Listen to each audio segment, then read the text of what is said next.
Hello there, citizens. I am the terror that flaps in the night. I am the floaty that will not flush no matter how many times you try in the toilet bowl of crime. I am Darkwing Duck, telling you please, talk hard and enjoy the mindgasm. Whatever the heck that means. After all, you are watching Intellectual Podcast with your ears.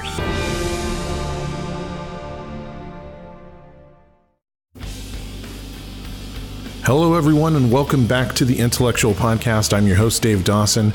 This is episode 207 with the return of Micah Minor. So I'm coming at you all from Texas once again. I'm on a 6-week journey here to the Lone Star State with just a small little stint in New Orleans as well, just after Thanksgiving. But spending my time as we shift from late summer, early fall into a full fall frenzy. Being in Texas this time of year, not a bad time to be here. The leaves are changing. I'm getting to experience that. There's all these deer that live outside of this Airbnb house that I'm staying at, so it's quite serene and really beautiful, and I'm having a nice time, pleasant time, getting a lot of things done. Meanwhile, back home, Whitney Wegman continues her run in American Carnage from Amy Greenberg, who was on the show just a couple weeks ago talking about her play. And you can catch performances of that at the City Heights Performance Annex for the next 2 weekends. You can check out more about the play and get your tickets by visiting fruitlessmoontheaterworks.org. That's theater with a T-R-E. And yeah, check it out. It looks like it's incredible. The photos and stuff that I've been able to see from it and some of the reviews that I've read, it's a very, very interesting, very cool, very different kind of play. And I think if you can go in there and embrace the kind of avant-garde nature of it, you'll probably have a really wonderful time. Sci-fi, thriller, and love story. American Carnage, again, at City Heights Performance Annex for the next 2 weekends. So make sure you check that out, fruitlessmoontheaterworks.org. And our biggest congratulations to Whitney on being in that play. Thanksgiving is next week, so we will be taking the week off from the podcast. We will not have a new episode until after Thanksgiving. At that point, we will be visiting with Phoenix Webb and with John Aviles on 2 back-to-back episodes that'll bring us into December. And then I will be back in San Diego, and we will probably do a hostful with as many of the intellectual hosts as we can get together as possible to conclude the 2017 season of the Intellectual Podcast. And then we will be launching again sometime around the first week of January, and we will be making some big announcements about the show at that time, which I hope you will join us for. And I hope that you'll join us for all sorts of new things that will be coming from Intellectual Entertainment in 2018. Hopefully by the time we get around to the Hostful Podcast, we can maybe talk about a few of those things. So to bring us into the Thanksgiving holiday week, I'm going to bring you a return visit with Micah Minor, who joined us the last time just before he left for Los Angeles. This is his first time to sit down with us since he's returned back to San Diego from his trip to LA. And we talk a bit about his experiences there. We talk a bit about what he's been up to since he's returned. And we talk a whole lot about things that we could be doing better, both on our own films and on the films that our colleagues here in town are working on. It's a wonderful chat. Mark Atkinson joins us as well. It's a fun exchange as well because Micah directed Mark in the NBL, the National Beer Pong League. And it's just a good time. This is a really fun episode. Micah's one of my favorite people in town, and I think you're going to enjoy it. So here it is, the 207th episode of the Intellectual Podcast with Micah Minor. Talk hard and enjoy the mindgasm. The Intellectual Podcast starts now. I just got done with 2 months of Teen Mom, and I took pride in saying that I was chasing pregnant women around in my van. You said you had pride in that? Put that mic to your mouth. We're recording. Oh, and we're back. Yeah. Not sure how much of that you just heard. We're live. I think he started with the potty squatty talk. Oh, really? Nah, I don't know. I use my full Apple box as a squatty potty. It works just as well as the thing as seen on TV. Plus, it makes you 2 inches taller on the throne. It doesn't. But the Apple box doesn't hide away under the toilet as well as the squatty potty does. So I just got a new apartment. I raised all of my furniture up because this is a tiny place, so I need storage wherever I can get it, right? So I went to Lowe's and I picked up cinder blocks, and I rose my my couch up 8 inches, and now I have 4 full apples that I stash under there. And my God, if it's not the perfect surface, extra seats, thing for activities, they're just so useful as just household items. And like I have this closet in my bedroom that like they gave me this apartment. There's no hanger for my clothes in the closet, so I just rigged up a C-stand in there and Look at that. I got like a 5 foot 5/8 inch rod instead of like a regular. Only Micah Minor has a spare My C-stand house for his is closet. so rigged up, like. And then you've got sandbags for an ottoman. No, I actually paid for a legitimate ottoman, but I did like rig a fan up on a Mayfair in the ceiling. Like just use grip rigs to get more airflow in there. It's working out great. I've even considered using pulleys to like suspend a whiteboard for my writing projects off the ceiling, but I haven't gone that far yet. And you have 1Ks instead of lamps in your apartment. Yeah. Like every time I walk inside and flip a 650s. switch, the whole apartment complex goes out of power.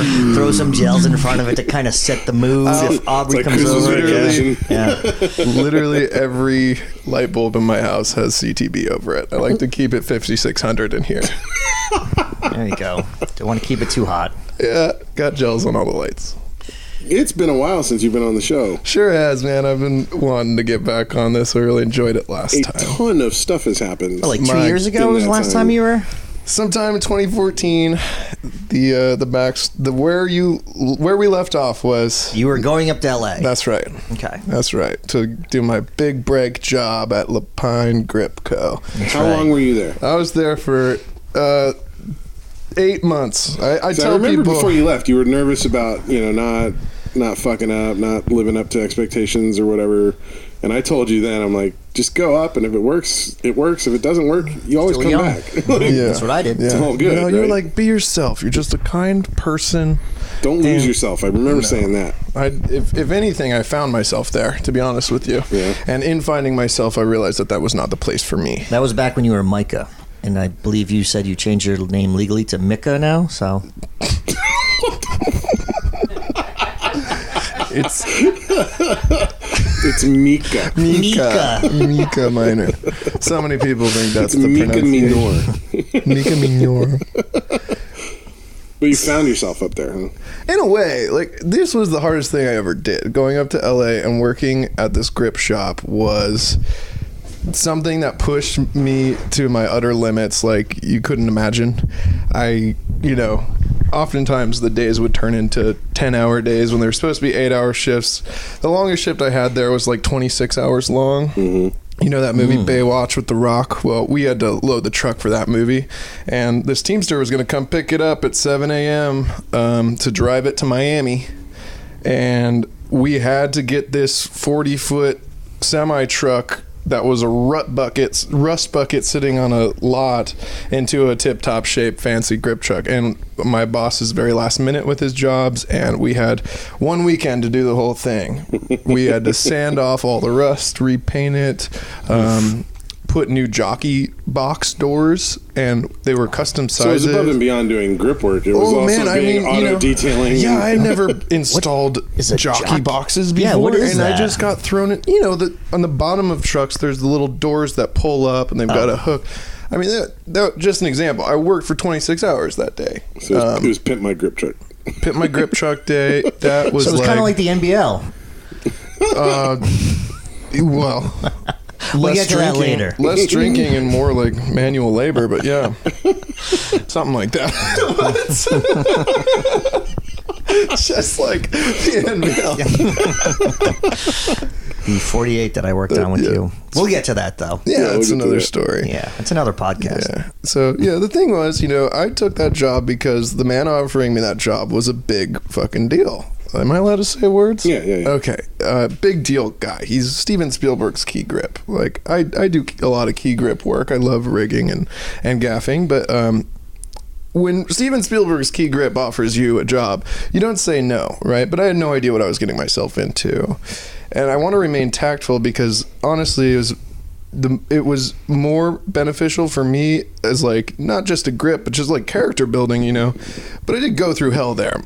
My boss was kind of the equivalent of Dr. Jekyll, Mr. Hyde. He was either the nicest, most charming, clever, funny, entertaining guy, or in just a matter of minutes might just flip a switch and go berserk and lay into you. You know, it was very drill, you know, like a Full Metal Jacket, the whole drill instructor kind of, that was kind of how I was taught. R.L. Army? Oh, okay. I was, you know, if I didn't do something right, I was yelled at to do it right, not taught how to do it right. So I keep making mistakes until I figured it out. Well, I found that's really old school mentality. Old school grips. I've had a lot of people here in town talk about being on my sets and how open I am and, you know, instructive, and I like people learning on my sets, and it's a kind of friendly environment. But, you know, I've been working in entertainment in some capacity since I got out of high school, right? And I remember my early days in the entertainment business, and it was sink or swim and get your fucking ass chewed out if you didn't do it right. There was no like mentoring and you know, kindness. There was no kindness. It was just anger and belittlement until you either got it right or you left. Absolutely right. You know, absolutely right. I hate that mentality, but it's the classic mentality. Old school Teamsters. Tough guys. Basically. Tough guys. Hey. I mean, I had been spoiled before going up there with the quality, the caliber of mentors that I had with JT and Mike Brueggemeyer and Chris Patterson and so on and so forth. They were all just such nice people, you know, and so I thought, I didn't think it was going to be so cutthroat. I knew it was a cutthroat industry, and I know it is currently, but going out there and experiencing it was like, holy shit, I've never dealt with these kind of people. And that's why I say it's so character building, because before I took that job, I had like a lot of social anxiety, a lot of depressive tendencies and stuff, and after getting my ass kicked for the better part of a year, I don't have any of that anymore. I can talk to anybody. Hardened you out, huh?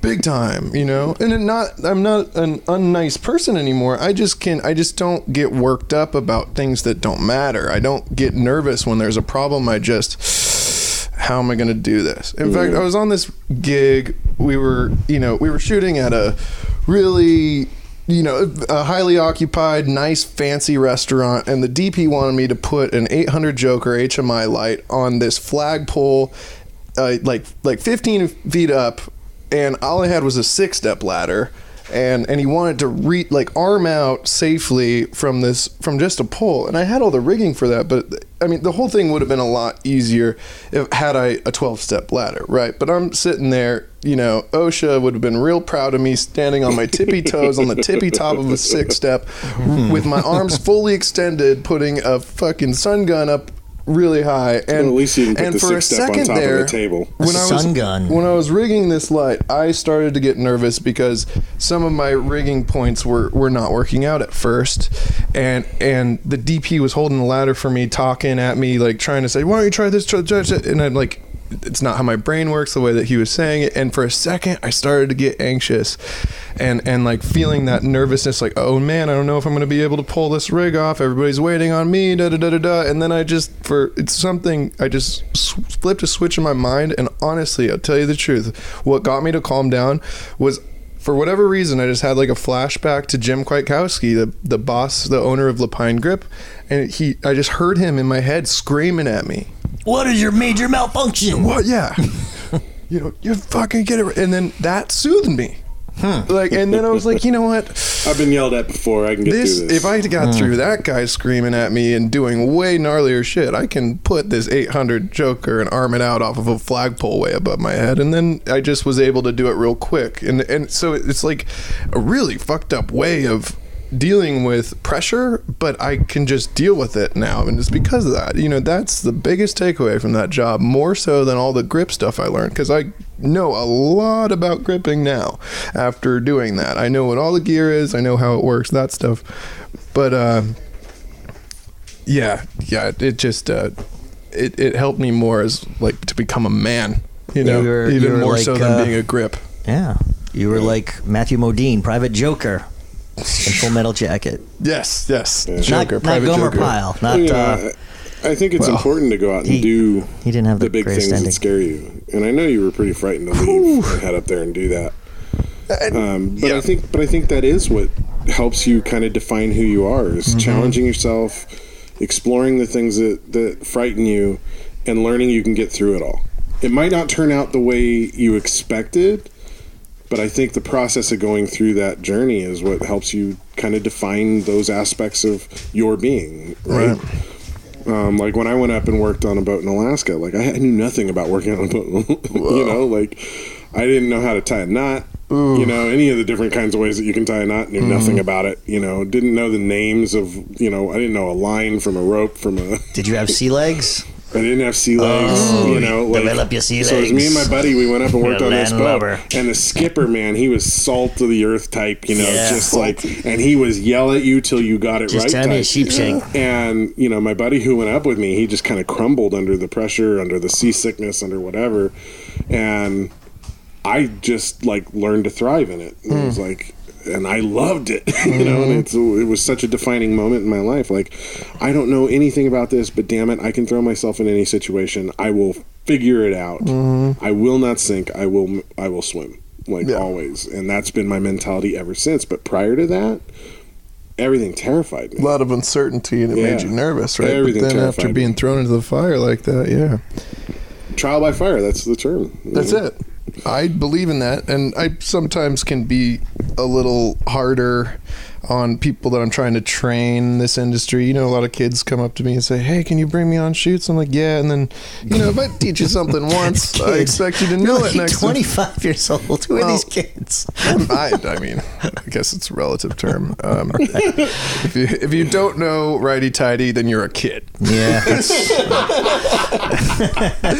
And if you don't do righty-tighty after I teach you, then I'm going to lay into you a little bit, because you have to do that. It's not, this industry, and the big reason why I think they are so tough is because it's dangerous what we do. Sure. Yeah. Playing pretend at the level that it takes to make it all look good and all work and, hang lights above people's heads, you need to follow the rules. You have to make it safe. And it's a lot of fun we do.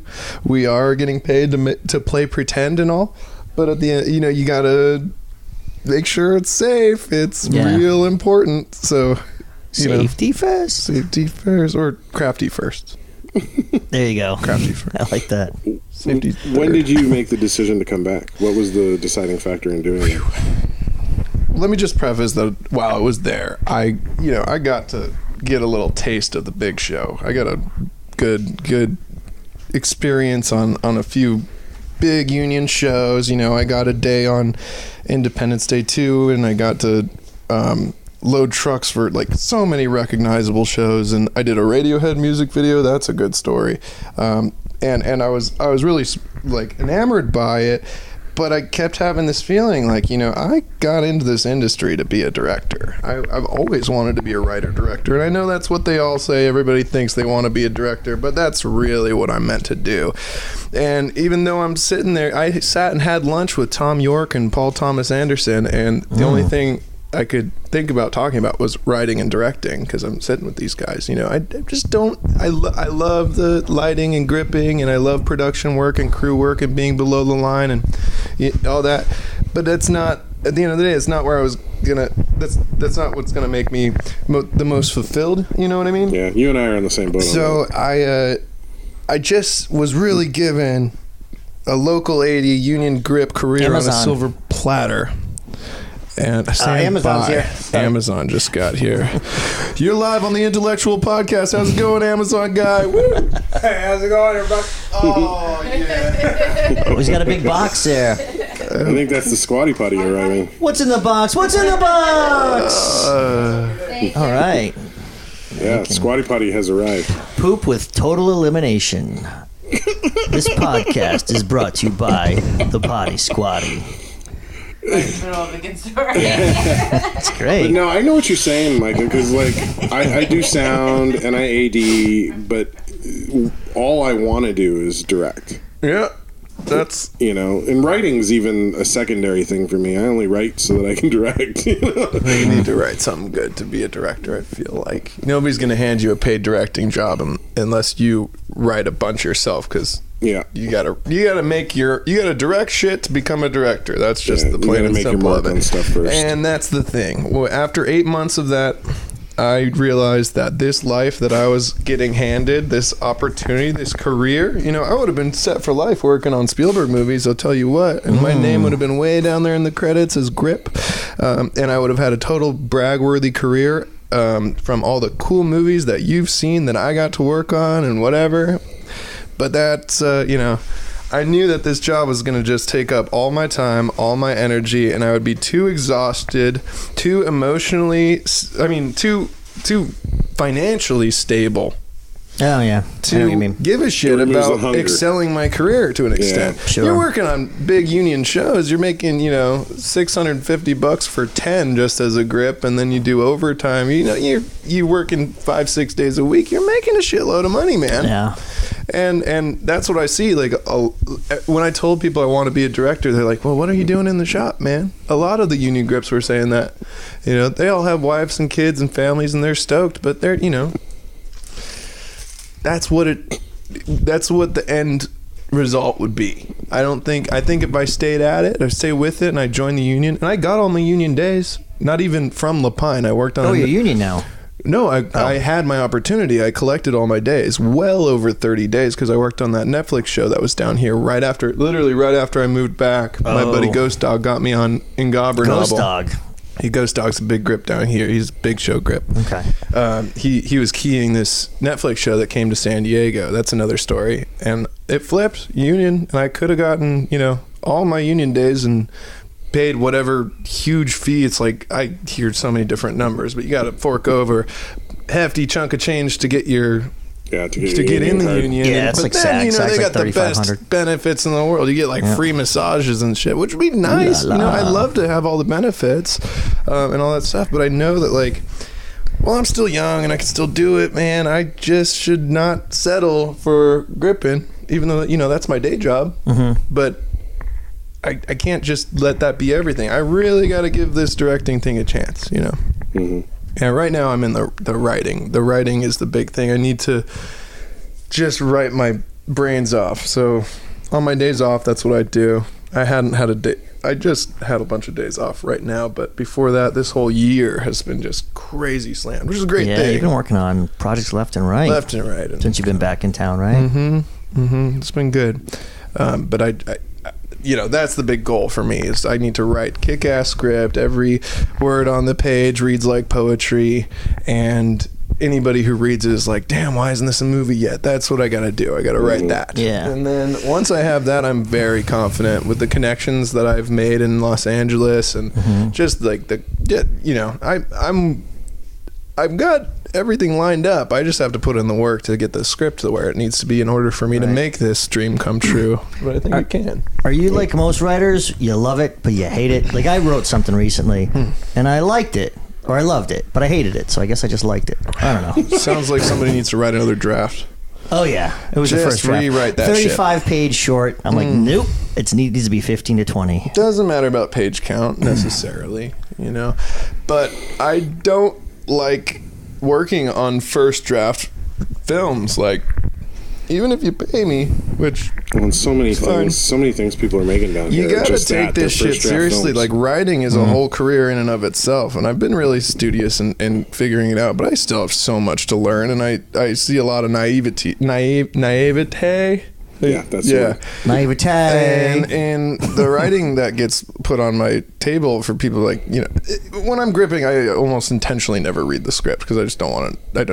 It doesn't matter to me where the actor's going to be. That's what matters. Right. Mm-hmm. How do you want the camera to move? That's what matters. I don't care about the story when I'm a grip, but when people are asking me to help on their stuff, I just get it bums me out when it's clearly like you got typos in your scripts or your margins are wrong. Don't share your script until you've learn how to write one. Yeah. I agree. Yeah. I agree. As somebody who doctors a lot of people's scripts. Oh, that's a tough gig, man. It just, oh my God. It's like, you get really excited. It depresses me how poorly people write. Yeah. What about if they're like say if I had a script, I'm like, this is crap, but I need to send it to someone to see why it's crappy. Because you can't see it because it's too personal. What do you think about that? You have to understand what a incredible ask that is. You're asking for a lot in that, and I would expect that before you come to me asking me to look at that stuff, that you've done your homework.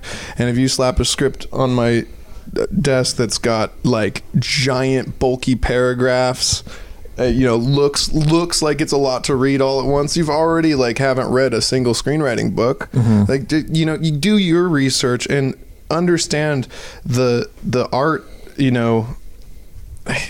I can't do it for you, and honestly, anything that I have to say, I don't want to have to sugarcoat everything I say. If you're doing it wrong, I want to be able to say, this is wrong, fix it, without even telling you what's wrong with it. That's becoming a real regular topic on this podcast. Sugarcoating? People being honest with one another about the work. I don't think there's enough honesty in San Diego, to be honest with you. The thing with writing and why it's so hard is that is an emotional,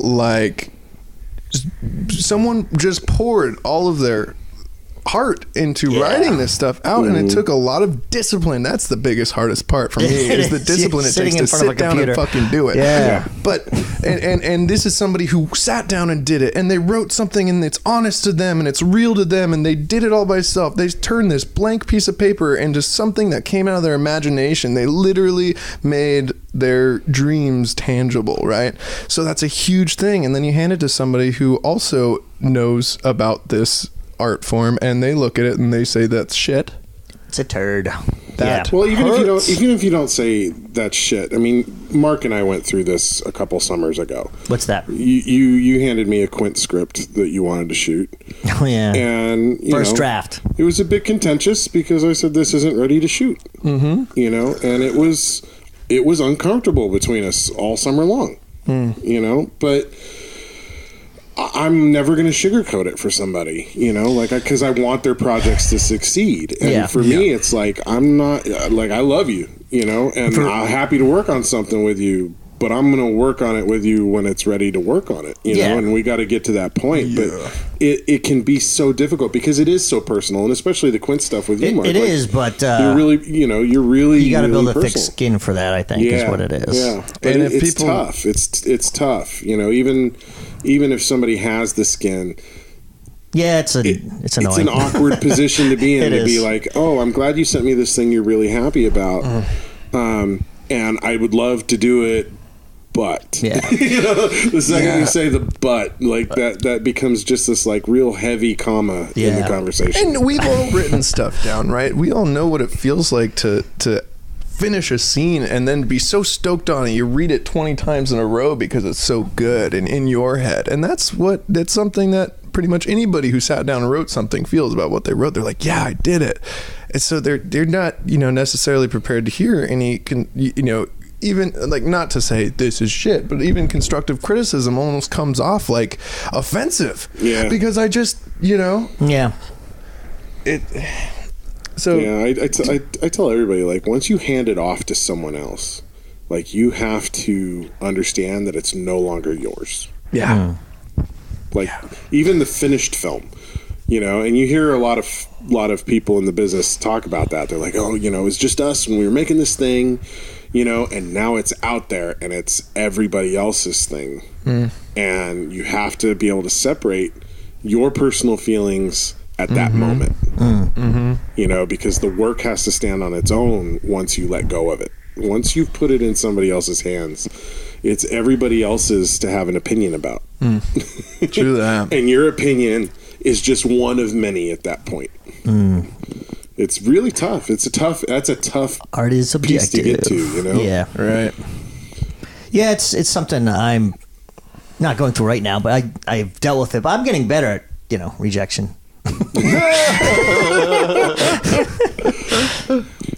But you've gone on and done Quint stuff since we had those conversations. Oh, Sure. the Christmas one looked so the stuff you've been good. doing- I sent you that script, and you said, "Oh, I'd love to do it, but."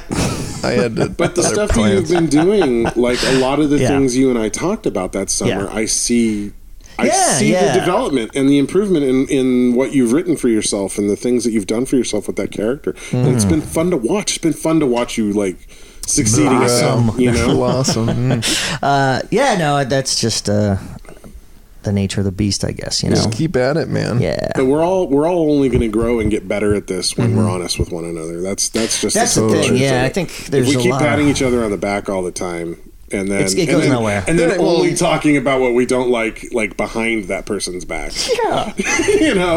Then we're just a rumor mill, and we're not helping That's one not another. And at the all. whole community's But I think- credibility as a whole goes down if we're Yeah. all just some circle jerk party of look at us making our little amateur Well, movies and showing that's it the off thing, to each and other. Unfortunately, we've probably all worked with other filmmakers who kind of feel that way. But I mean, there's just the San Diego International Film Festival was just here, and Right. there's only 2 features on there that were made from people who live in San Diego, and Right. they don't ever come around our circles. Those are people off doing their own thing. No, with the their own reality money. is if you Well- want to get into San Diego International, you have to make films that are worthy of being in San Diego International. You're not going to get in it just because you're from San Diego. That's the no, reality. I of it. found that out the hard way. I'm just mean, Or because you with- volunteer for their films. I think why I bring that up 10 is years. just there is a lot of serious talent here in San Diego. Yeah. You can find just as good actors, just as good grips, just as good directors here as you can up there. They're just more few and far between. You have to know where to find them, right? And it'd just be nice to see more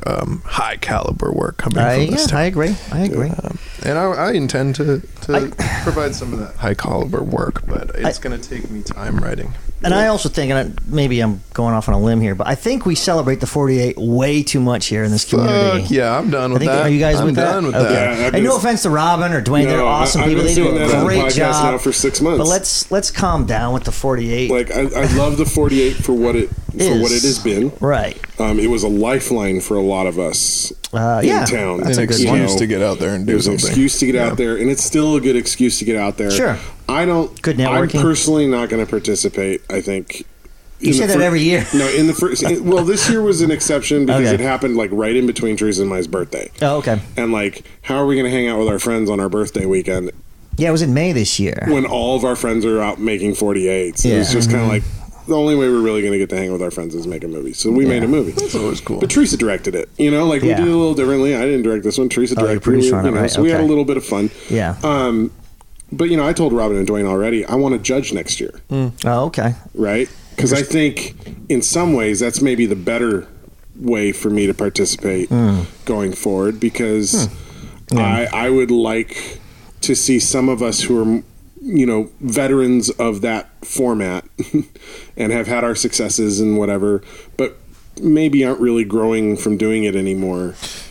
Step into the role of mentoring, of judging, of I like mentoring. Yeah, that's good. of critiquing and helping to build out the talent that's coming up through it. And I think that's what the 48 is really good at, is nurturing young talent who needs a playground to play in, Right. and they benefit from the rigid structure of it. Sure. Right? Because, you can fart around on the weekends, 6-7 weekends with your friends, but to have that pressure cooker, which is far more akin to what industry schedules are like, I think is good. It's a good discipline building scenario for a lot of filmmakers. Yeah. But I don't think it's it's not what I should be doing my focus on every year anymore. Right. Like I have that discipline in place now. Now I need to apply that discipline to Elsewhere, longer form. take your time with your longer pre-production, form, post-production, instead higher of- budgeted, Yeah. quality product. Yeah, and I think there's something, I don't know, maybe it was because it was in May this year, but I noticed, I always change up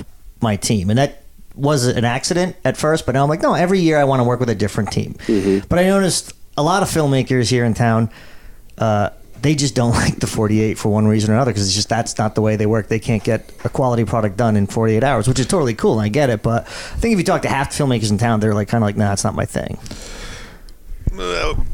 I'm done with it. As far as directing is concerned, I'll take the truck out to Brueggemeier shoot any day of the week, Yeah. right? And some of the best, most fun on-set experiences were on 48s. Like, remember pack it to this day is still the most fun I ever had on a movie set. That was a good time. I mean, I holy wasn't there, shit. it was a good movie.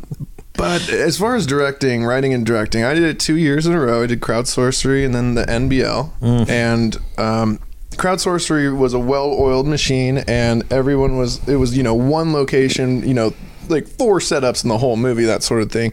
I played it safe, and it made an awesome flick, and it did very well. It did well outside of the 48, and everything was awesome. The next year, dude, the NBL was a shit show. I was in way over my head. I cast too many people. I had many different costume changes. Then, on the day, some scheduling conflicts came up, and some this and some that, and my head just started spinning with all the logistical bullshit that a director shouldn't have to deal with. Right. But when you jam packing it all in 48 hours, you better believe you've got to deal with all the hysteria, and it was just too much for me to handle. I was like a wreck after that. I know I just got done saying that I don't have anxiety anymore. That day, but I think that you day did. I was a mess. I literally vomited on my set. I ran to the bathroom and puked out of anxiety because it was so much shit. But here's the thing, like the takeaway from that, after keeping all of my and I had big top dogs on my set, Frank Forth and the Mickelsons and stuff. They're doing this for me till like 5 in the morning. JT's 5-ton outside of my freebie film, and I'm the luckiest guy in the world. I'm running them ragged for, I think it was like 21 hours. That made me feel like shit, man, especially because I couldn't get my head on straight, and I just like had this revelation after it was all said and done. Had a great time. Everybody had a laugh. Nobody who worked on it is gonna say like, oh, it was absolute garbage. Everybody had fun. You kidding? But it was like too much. It was just too much, too long, not very organized, that sort of thing, which really like just made me realize this is, if I have these resources at my disposal, if I can pull together like a $50,000 day worth of talent and equipment and don't waste everything, it on a 48. Why the fuck am I doing this on something that I wrote last night at midnight? Right. No. Right. Yeah. If I have that stuff available to me, I need to sit down and the P's, proper planning prevents piss poor performances. I need to write a script that I drafted out 10 times, that I storyboarded and redid in pen, and can, just and that everything. right there is why I want to move away from doing 48. Absolutely. Because I want to take more time writing the stories. Proper planning, ladies and gentlemen. Get a budget together, too. Storyboarding is so important. Like, oh my goodness. I look at the films we make. Like we like the recency effect was gorgeous, and I had the benefit of having JT and me and you and you were there, working on that film with me, and it was the same thing. We worked our freaking asses off for a 3-day production, and it's a good film. It's a really good film, but it is a script that we wrote in one night. Yeah. Of which there was only one draft. I get it after like talking to you about it now, but the first time you watch it, you don't know what the hell's going on. Well, it's very, to be frank, it's true.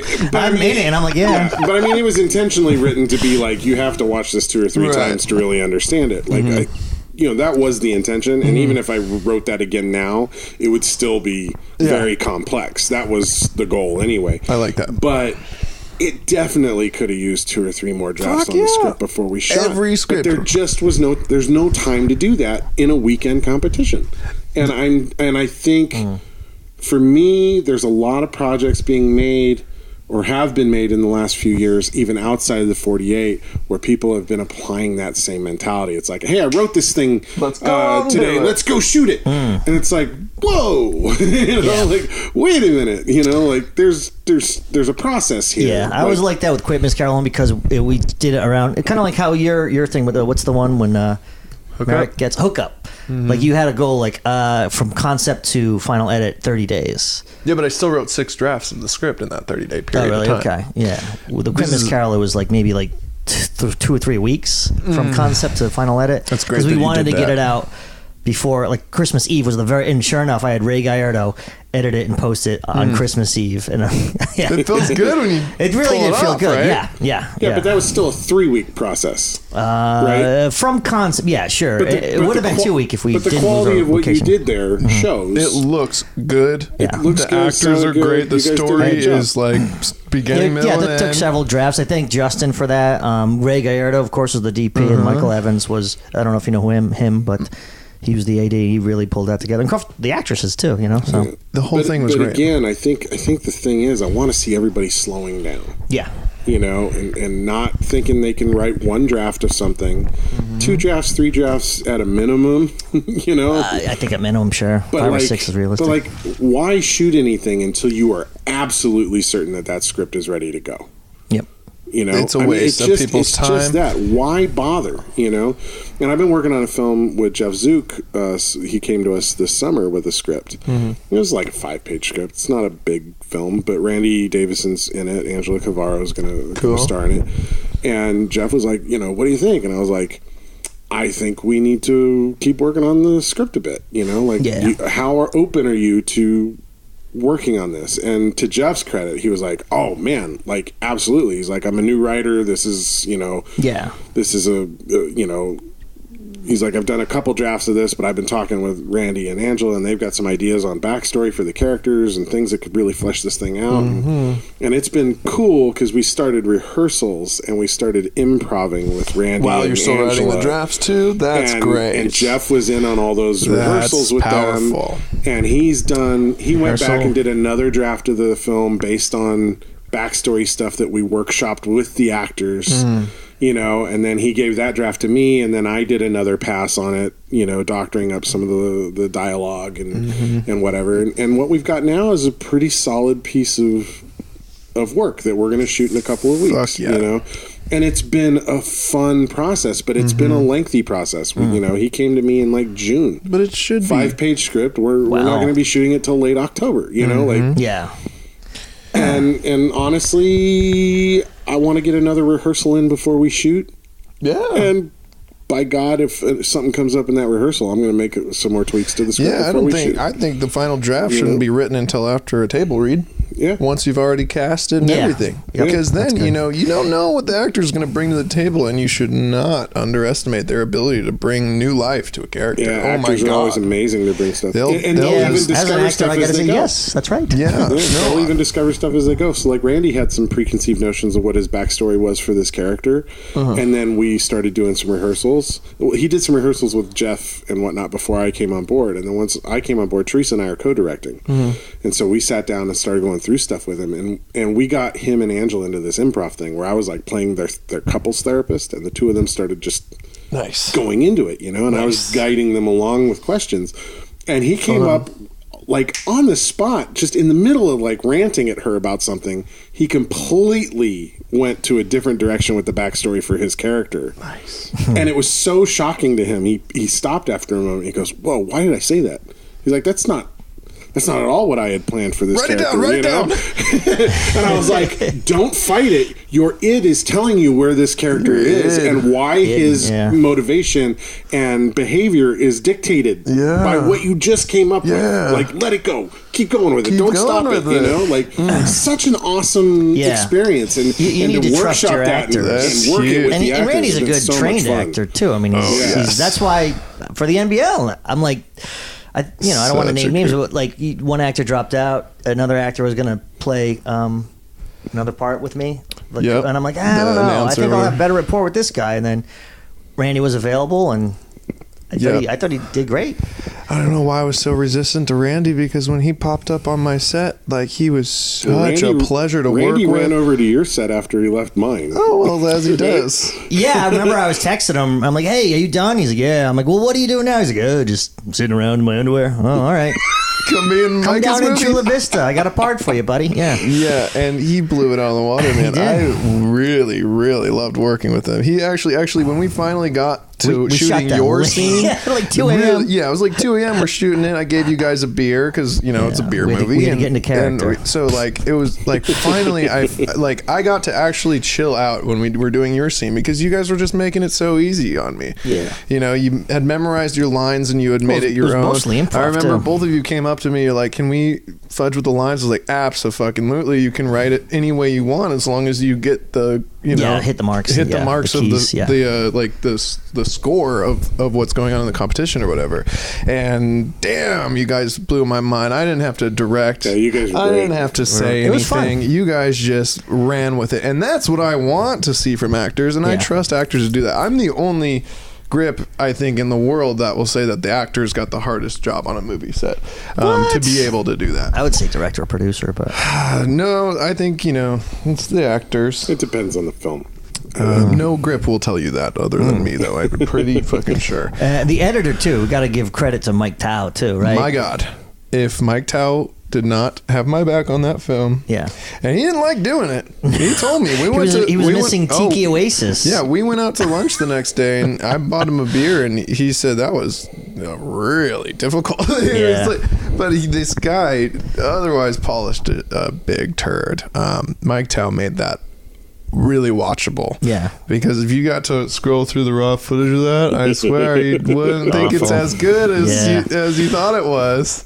I didn't know this was happening because I left set like 3 times. Yeah. Like I came in like, hey, we're not shooting your scenes for like another 6 hours. I All don't right, want to cool. talk about it anymore, man. Like I've had way better directing experiences than the NBL. But, No more NBL. I really appreciate everybody who came through, and if it was all up to me, that would be garbage, unreleased, unfinished, and it's not without the incredible cast and crew that pulled it together, that it's actually something that you can get a laugh out of and enjoy to watch. Yeah.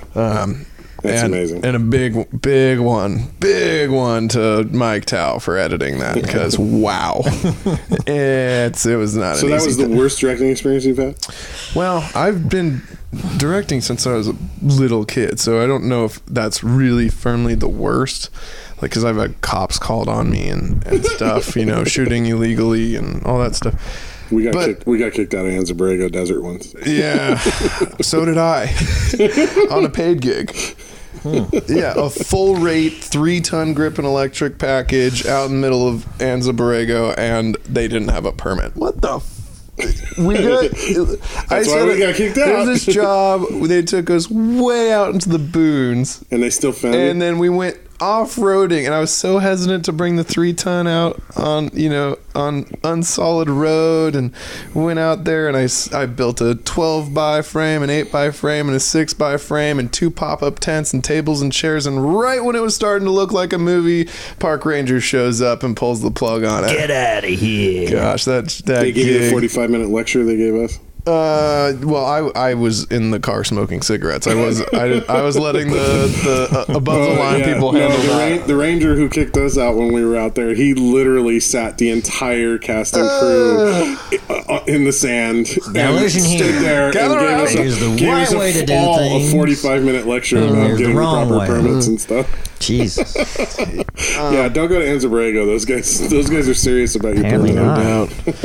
Doubt. 2 out of 3. I don't know if it was the worst directing experience, man, but it was definitely eye-opening to where the point is, if you've got these resources to make movies for a lot less money than it should cost, you don't waste it on 48. You put in the work, write several drafts of a story that you feel very strongly about, and only when you're fully prepared, when you can sit down with your eyes closed and watch the whole movie beginning to end in your head, then that's when you can go make your movie.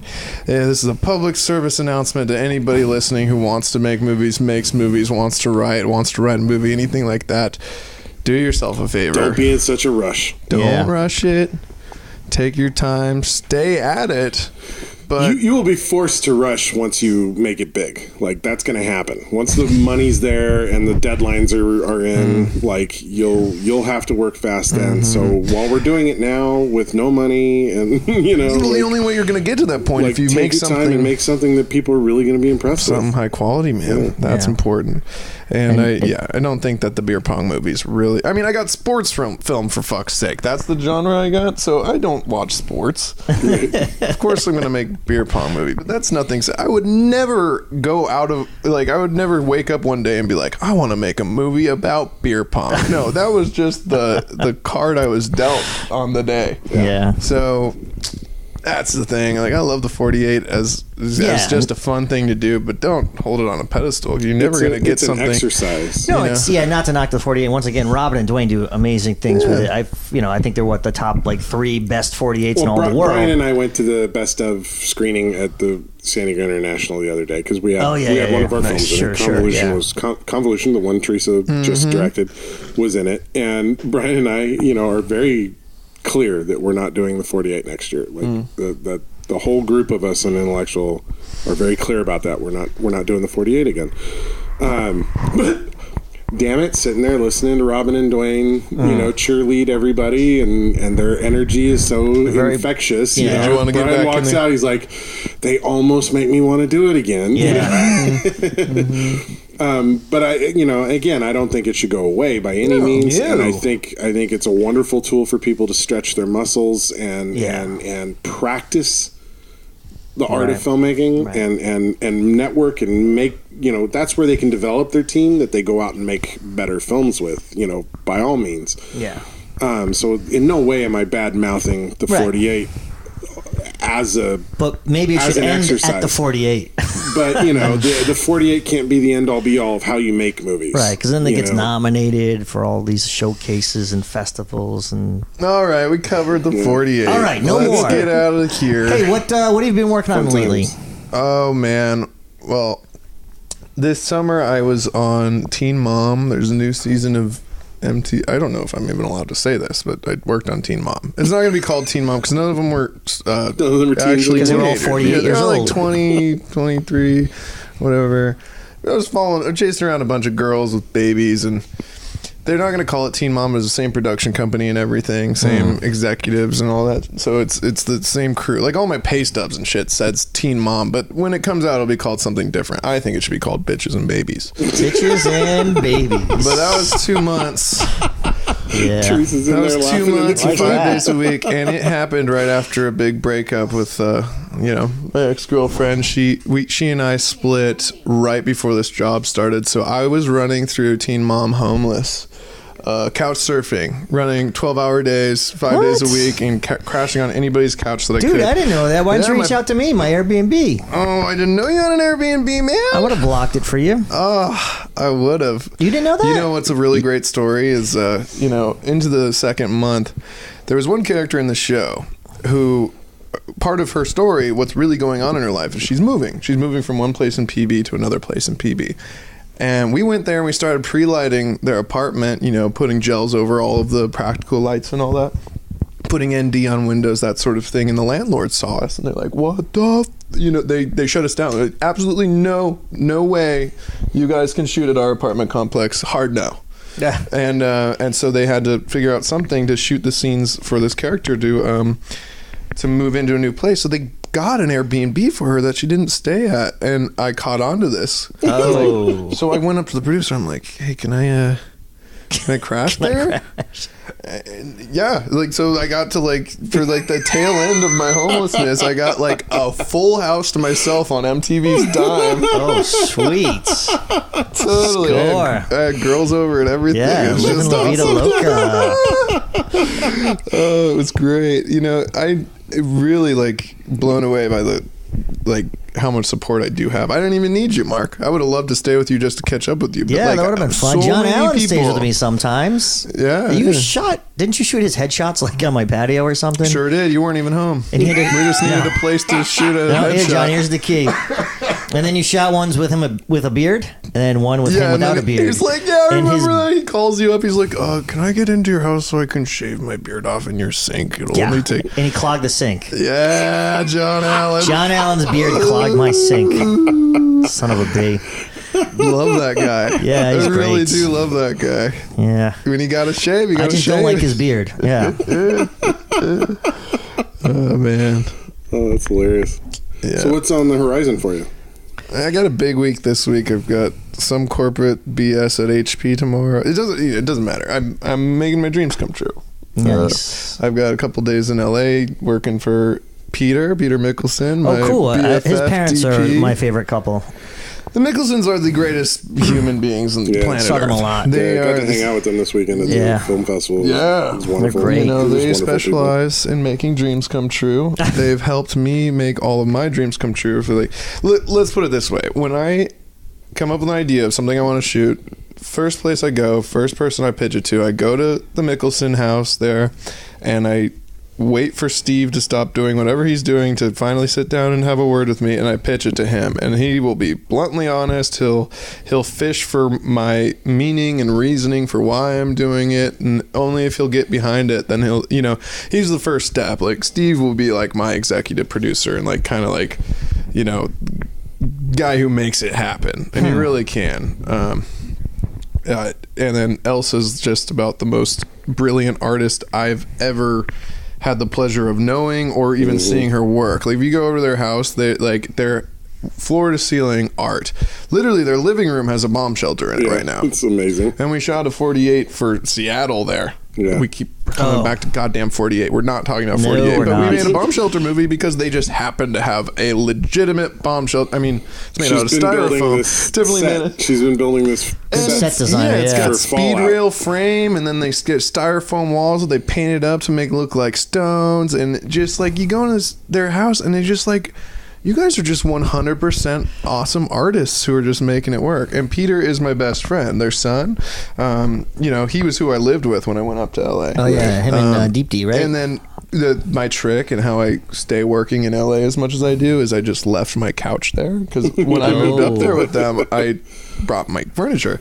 But then when I moved back, I was like, I'm gonna let you guys keep the couch. And now That's your secret I bedroom. got a pad in LA, baby. You know, you can hit me up. And I also learned that just like people are so, there's a stigma working in Los Angeles but living in San Diego as crew. The people don't want to call you for gigs if they think you're from San Diego. They say, oh, he's too far away. He's not going to take that, which is bullshit. So I just stopped telling people that I live in San Diego. Yeah, I just don't tell them where I live, But and actors do that too. I'm not late. So I work there, you know, several times a month. Well, I know a bunch of different actors, and some of us crew members down here. They have their 310 cell phone numbers. We've talked off and on about getting a crash pad that we all kind of contribute to. But that's been happening for years. I don't know. Little do you I don't think guys that'll know ever there's happen. already a grip crash pad up Is there. there? Wow. I'm not going to disclose that information. Sure. But yeah, so I'm splitting my time between. I've got this awesome apartment now, all to myself. First time I've ever lived all by myself in University Heights, right next to my best friend in the world who lives in the same like complex, and I'm working here in LA a lot. You know, lighting movies and taking notes for when it's my turn to be in charge. And we worked on something else together. Did you ask me something specific? I forgot. No. I just asked you what was up next. The beer show. We worked on the beer show. Yeah, that was fun. You I really and hope Joey something- Nesbitt. Yeah, Joey's my boy. Yeah, he is. He's a good dude. Joey's just Thanks for helping us out with that pilot. man. I hope something picks up about that. I know we had some technical difficulties and all that, but yeah, it was a good little. Let's gig. go back to talking about the 48. No, I'm kidding. Yeah, no, we had some sound issues, but it is moving forward. Good. Yeah. Good to hear. I hope to get a call for that again because I enjoyed It was a a gig good with time. free beer. It was, it was a lot of fun. It's cool for me because my parents were there. And they never see any of the shit I do. Yeah. So they stayed an extra day. I'm like, hey, I'm taping this thing. Maybe you guys want to check it out. So it was like a very surreal moment for me. That's It was just great. like, they never get to see what I do. But so that's why I'm like, we must succeed in this. So. But I will help if they. You worked with Cashman before, right? Yeah, Cashman was the producer, first AD of the Chris first Cashman, feature. That's what you're talking about, right? Yeah, Chris yeah. Cashman. I just wanted to love the let guy. him He was Yeah, the man. You want to work on this project? yeah. Was that my voice or his voice? That's his voice. That's how he talks. It's like the same voice you gave me last time I was on the podcast. You guys talk a lot alike. I do not sound like Chris Cashman. Yeah, man. Anyway, yeah. You sound like a high version of Chris Cashman. Whatever, man. Whatever. The thing I wanted to say about Chris Cashman was he was like first AD producer on the very first feature I ever did, or at least I was there for every day of. Cool. Called Thane of East County, which is currently it's been renamed to Blood Will Have Blood, directed by Jesse Keller. And if you haven't seen that movie, do yourself a favor and check it out, because it is, you know, it is black and white. It is about like the Shakespearean play Macbeth, but it's got quite a twist. Really good acting, really good story. Yes. And something I'm actually proud to have worked on. Carl Bacchus is in that. Formerly of What's the Vig? That was organic, right, Teresa? That was organic. It's very smooth, Mark. Whoa! What are we talking about now? What's the big came up in the podcast? Every time Mark's on the show, it comes up. To be fair, it did come up in the podcast I recorded prior to this one with John Avalos, and you weren't here. You weren't even here. It's, you know, your reputation precedes. I was on my you. way, so it was like the force. You could feel the presence. Good Lord, what's the big came up again? Well, I want to work with you again sometime soon. Let's do it, man. That's just what it comes down to. Yeah, are you working? You said you're writing? Yeah, actually, I'm gonna throw together. Right before Teen Mom came up, I was putting together and I was pitching this spec beer commercial to breweries around town. I was really picking up momentum to do, like, you know, Really? two 10 to 15 second spots for a beer commercial. And all I want to do is get I've got it all storyboarded out and all written out and everything. I know exactly how to do it. It's going to be a big day, you know, a 10-hour day with a big crew and a lot of extras, pool party. And, cool. But, you know, 15-second spots, and I just want to find a local brewery that'll sponsor us with, like, I don't know, like 90 beers. Dude, I'll talk to if Dennis. that's the only pay you need to do to have, like, a high budget, you know, Instagram spot or whatever, fucking, yeah, no brainer. So I It's shouldn't weird have we're talking about this. I'll talk to Dennis tonight. I'm going to see him tonight. Oh, Thorn yeah, Street let's Brewery. get the ball rolling. I've Where we already shot got your beer everything show. ready. Yeah. I just want to find a brewery that's... and I emailed Dennis also about, Thorn, right? Yeah. He was the first person I reached out to. He expressed interest, but the thing was, like, right when I was about to meet up with him to talk about making it about Thorn, Teen Mom came up, and then the next week I was, just way too busy. Right. And since I've gotten off of that show, I've been writing more on my feature, but I do want to just do that, just kind of get the, brush the dust off, get out there and direct something again, get the band back together. And I would absolutely love to have your guys' help. Yeah. And anybody listening too, by the time you release this, maybe we'll be ready to start casting. I'm gonna need a lot of extras, a lot of, bikini babes and pool party people, pool noodles. Need to figure out exactly where the pool party location is. If you have any, I know of where I want it, and I can get it if I want to, but I'm also open to seeing other people's backyards. Maybe the neighborhood's better for, having a shoot happen or whatever. But yeah, that's something I want to do just to get that started. Maybe, get me more spec commercial jobs. There's so I a can pool at that house we did the recency effect. That might be a good call. It's a little out of people's way, but that is a good spot. That's a great pool. Great location. Yeah. Oh, yeah. And if you're talking like a big backyard pool party kind of deal, it's a cool backyard. It's a good place to do that. No, I'm actually really considering that. So that's something just to get started. And I'm writing. I have a lot of things on my plate right now. I'm writing a romantic comedy feature. I'm writing a zombie short, but like a good zombie short. Shut up. I'm writing like a dramedy hostage situation kind of deal that's starting to look like it's going to turn into a feature, honestly. Oh, is that radio DJ thing? That's the one that I inspired the main character off of you. In fact, the character in the script, his name is Mark the Shark. Wow. The character in the script is Mark the Shark. Doesn't mean I'm going to cast you necessarily. I'll definitely audition you. Go cast George when I Jack, write this character, John Maxwell, all the other guys would get all the good parts. No, you'll get on. We'll audition everybody. But I just want you to know that I see you when I write. Mark, you didn't get the part as you. Sorry. See, but you can be an extra. Donna, you're not a very convincing Donna. That sounds familiar. No, but that's a line from What's the Vig? Stop it. No 48, no Vig. Mark, but you got to understand that that's not like a jab at you or your acting ability or anything. I just don't want to.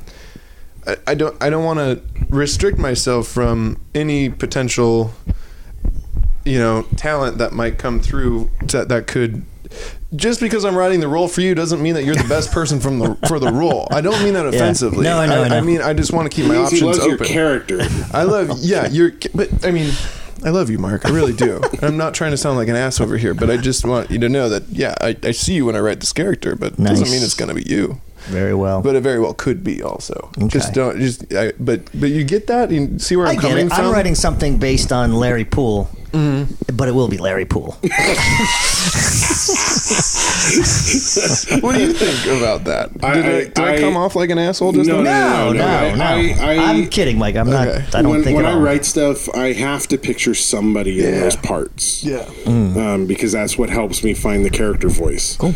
But it doesn't mean the person I'm picturing while I'm writing that part is the person that should play that part either. Right. And you never know. The person you cast to play me, who's not me, they might have a whole different persona, a whole different way of doing me that's not so me. It'll be more them. So you could at least, if I don't cast you for this role, you could be like on crew as like a casting support. Like, no, say it like this. Could I be a? Now I'm sounding like a dick. Yeah, now you're being. Now you're being. LA. Be the dialect now you're being Micah. He'll be the dialect coach for the He's person being cast Micah as now. him. Yeah, dialect coach. You gotta have more in the way you talk. Not enough awkward pauses, dude. Not enough awkward pauses. Yeah. Okay. No, I really do. I love you, man. And that's Awkward the thing. pause.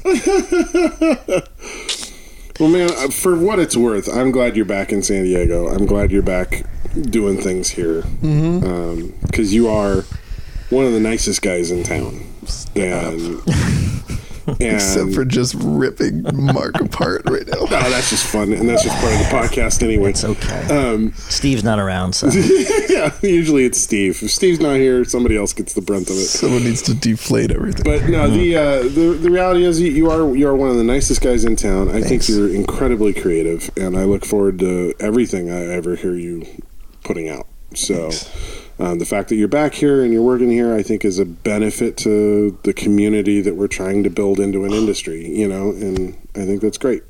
Especially now that you've had your LA experience and, you kind of know what the big show is like. Yeah, I know. And I think there's a lot of people down here trying to make movies who don't know what the big show is like. And I've been there. I think their expectations are wrong. same thing with acting too. I would add.